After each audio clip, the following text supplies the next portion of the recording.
ఢిల్లీకి TVK party అధ్యక్షుడు సినీ నటుడు విజయ్ ఖరార్ తొక్కిసలాట ఘటనలో సిబిఐ విచారణకు హాజరు కానున్న విజయ్ 3 రోజుల క్రితమే విజయ్కి నోటీసులు ఇచ్చిన సిబిఐ అధికారులు విజయ్ని అరెస్ట్ చేస్తారని ప్రచారం. తొక్కిసలాట ఘటనలో ఏకంగా 41 మంది మృతి. సిబిఐ దర్యాప్తును పర్యవేక్షించేందుకు 3 సభ్యుల కమిటీని నియమించిన సుప్రీంకోర్టు. சிபிஐ எப்படி இருக்கும் சார்?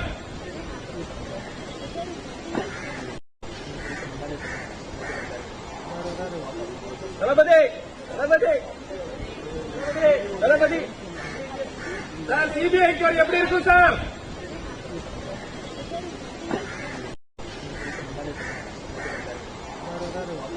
தளபதி தளபதி தளபதி சார், சிபிஐ எப்படி